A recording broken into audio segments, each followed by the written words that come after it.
So someone didn't paint in there. Uh-oh. Uh-oh. But, see, this isn't the greatest of cameras. But everything is all cut in now, properly.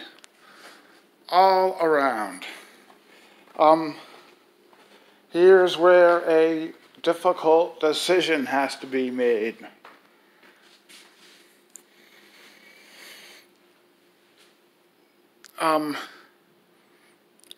It's extremely uniform. I mean, it's the same everywhere.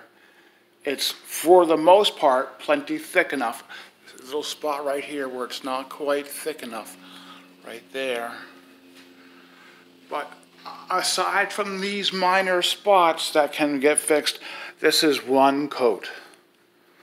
One coat of blue, a one-coat wonder. So you'll have to decide if you want a second coat or if this is good enough.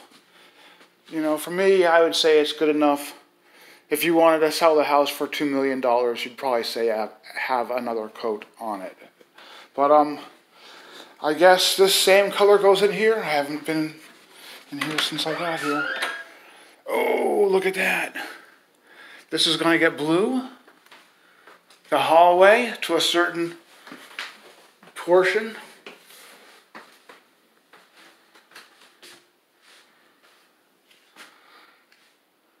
So if it were up to me, I'd say we leave there, out there, just as it is. We don't put anything away.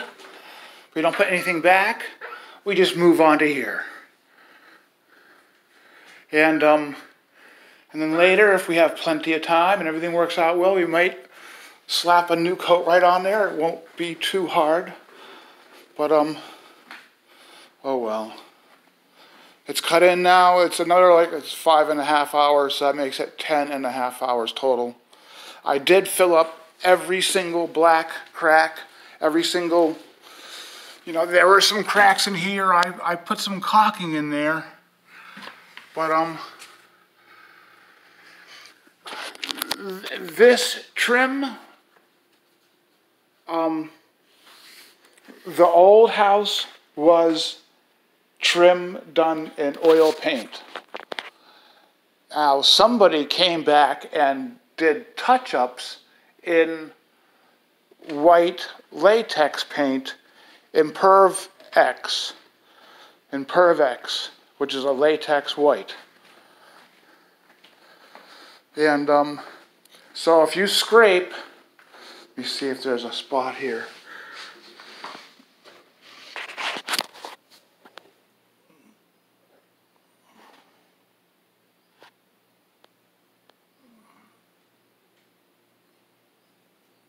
Can you see that? This is somebody else before me.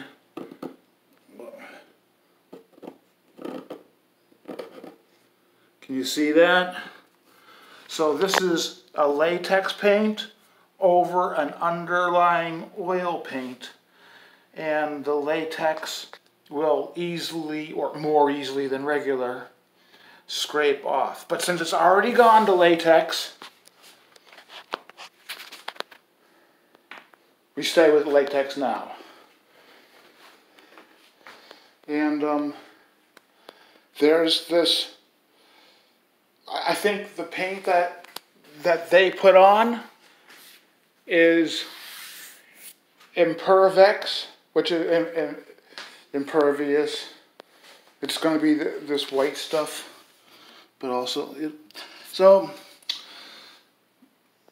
they put on one type of paint, but there's a more modern type of paint that is, you can see the brown doesn't really quite go with the blue as well. So there's a more modern paint called Advanced, which is like half oil and half latex. It washes up like it was latex, but it dries as hard and as durable as oil, more durable. It's really a good paint. So I don't know what you figured out, what the touch-up people, the people who touched up the white trim and didn't do all of it, they did some of it. If you can't figure out what paint they did, I would go for this Impervex. I mean, Advanced. It's all going to be white, pretty much. This toilet has cracks in it. You see these hairline cracks? There's no doubt in my mind that this toilet is leaking a little bit of water into the floor. And the black stains of the floor are only going to get worse until the toilet is at least reseated with a new wax donut that doesn't leak. You can keep all this here. This is like an older style. Usually this is called the spud. That's the spud right there. Where usually nowadays they're pointed up and there's the tanks. This is old school. The reason why it's cracked is probably because they cannot find a replacement with its spud that goes back. Now all the spuds go up.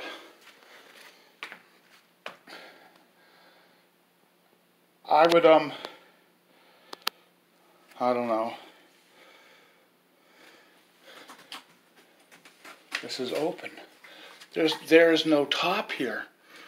I wonder if we look inside there if there will be mold. You know, green algae water. No, it looks pretty good. There's a plastic bin inside here. Plastic bin inside the wood. This is rusting. This is rusting. The stuff that holds it together. I would just go for a new toilet. Brand, you know, new style. None of this hokey stuff there. Maybe there is a depth issue away from the wall. That's, you know, that's more of a plumber job than for me. I probably could do it if I was compelled to, but alright, I'm sorry for blabbing. Tomorrow I'm gonna start on the stairway. The really tall spot, the hard to get spot. See you later.